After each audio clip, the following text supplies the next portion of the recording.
Hi, Father. It's another installment of our Friday talk with our three pillars that we're looking at during Lent. This one, I don't think we've touched on almsgiving yet. And I found this passage. It's actually from the Old Testament, and I'm going to read it, and I want you to give me your interpretation. Right. So it's from Tobit. It's chapter 12, verses 8 to 9. Prayer with fasting is good. Almsgiving with righteousness is better than wealth with wickedness. It is better to give alms than to store up gold, for almsgiving saves from death and purges all sin. Those who give alms will enjoy a full life. So how would you interpret that? And doesn't it seem like we're kind of ranking the three pillars, like which one's more important? Or Prayer and fasting are good. Then he kind of like changes the whole subject there. It's almost like he sort of in a paragraph.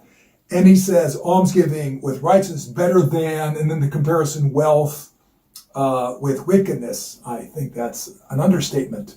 But yes, so I think he is saying that he's talking about almsgiving here.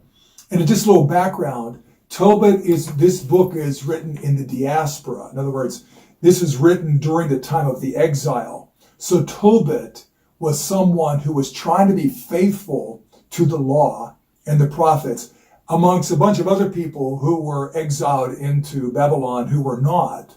So Tobit is someone who's really trying hard to be faithful, and he's trying to talk about that here.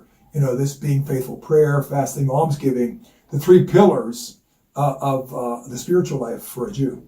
Mm-hmm. So it's kind of reading it on at face value can be a little confusing. So yeah, it's easy to confuse that. Right. So we're not going to rank the three pillars. They're all right. important. They're all important. They're like a tripod. On a stool. Paper, rock, scissors. Does that make sense? Like, remember paper, the game paper, rock, scissors? Yeah. It's almost like they're important for each other. If I may actually offer maybe a political kind of the Supreme Court, Congress, President, three different parts of government which work together. And you take one of those out, the whole thing falls apart. Mm-hmm. It's the same way with these three, same way with our own Constitution. Lent is our chance to renew our practices that maybe have fallen by the wayside during the year. We're trying to kind of right our ship, trying to get back into better practice and better relationship with God. So there's a little bit of an emphasis to give in almsgiving during Lent, but isn't that something we should be doing always? It's not like we should be giving more during Lent, or how would you describe that? I think it's kind of to awaken us again. It's almost like we need these times of awakening again on our lives. The gospel today, I want to mention this, the gospel today at Mass with the little kids was about Lazarus and the rich man. So what did the rich man do that was so awful? Did he kick Lazarus? Did the poor man at the gate of his home? Did he kick him? Did he spit on him? Did he call him names? He didn't do any of those things. He ignored him. He actually knew his name, but he ignored him. And the interesting about it is he goes to this place of torment, which oftentimes people think is hell. But what happens there, he pleads with Moses to send Lazarus to his 5 brothers. You don't do that in hell. In other words, whatever place this was, this place of justice, this place of where he was being transformed even maybe, he all of a sudden wakes up. So Lent is kind of like that for us.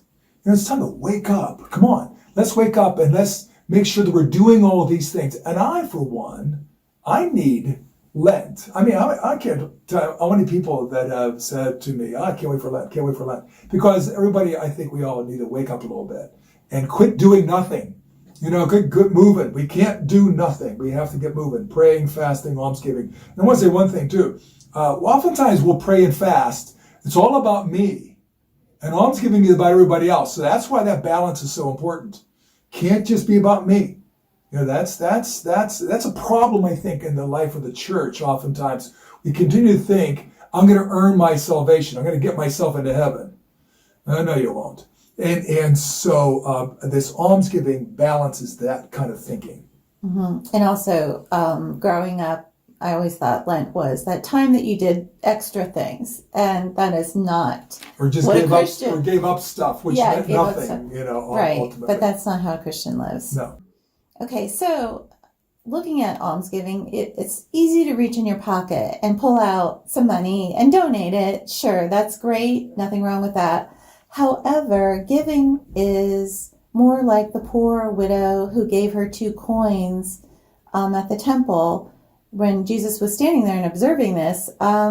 She gave all that she had, or a lot of what she had. So, and there are those who think that what Jesus was very angry about was the social injustice there, that that temple actually required her to give the couple pennies she had left. So the real problem, and I might be off the subject here a little bit, but we're not supposed to give our last penny to all that. And we're allowed to take care of our own needs, the needs of our families and different things. That's where I think tithing comes into play. I think tithing is oftentimes a really good way of kind of capturing a balance with all that. When we talk about money now, but also too, I know a lot of people that clean their closet during Lent, do all kinds of different things. But I think the tithing thing is something we should all be thinking about. I think we're a little tight. We're a little tight with our money, and we could be feeding the world. I sorry, but I heard in the news last night that Yemen, a little country in the Middle East, the population is starving to death. So doctors are begging them, they're begging the world to help them. So they had a big Zoom conference with all the leaders of the world, the developed countries, and they were asking for money.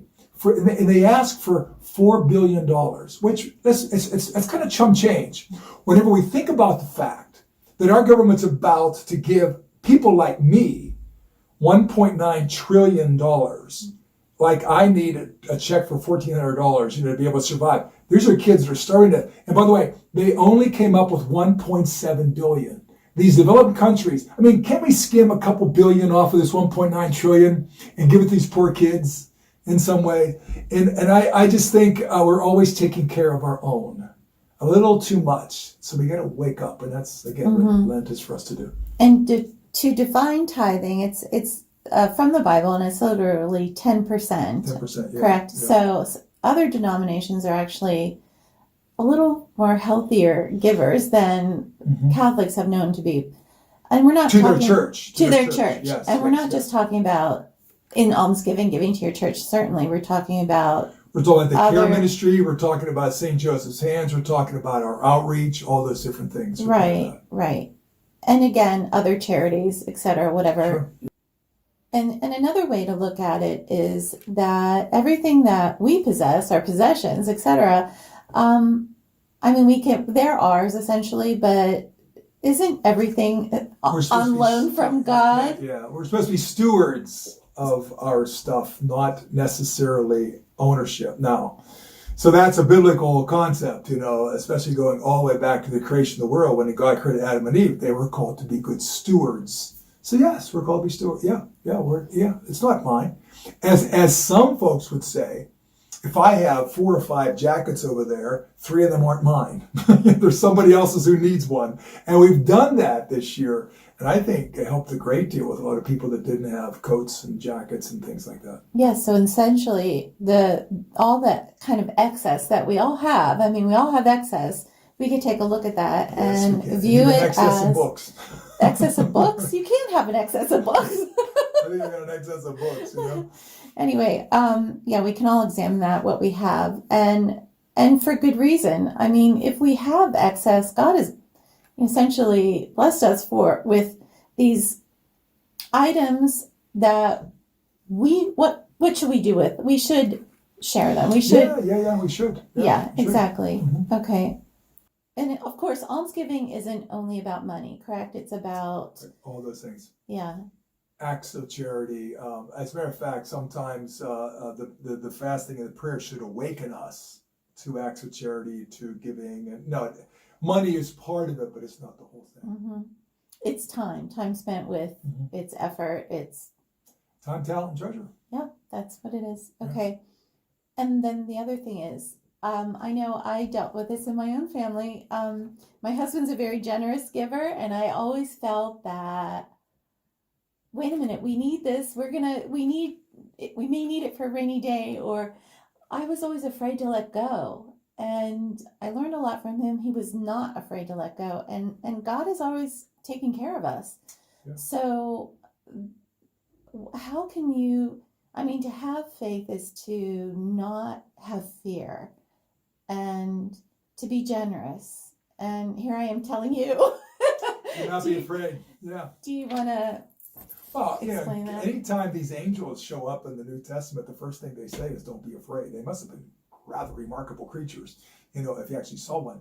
And so I think someone told me, "Do not be afraid" is in the Bible over 1,000 times. I've never counted it myself, but that's a lot. And so if we really trust abandonment, really trust and risk God, I think He promises He'll take care of us. Yeah, I believe that. It's not an easy. No, it's not It's easy. not easy. It's a big part of the spiritual life, though. Exactly. So, well, we ran through almsgiving. I think that's about it. Great. Good. So, thank you, Father, and we'll see you next Friday. All right, very good.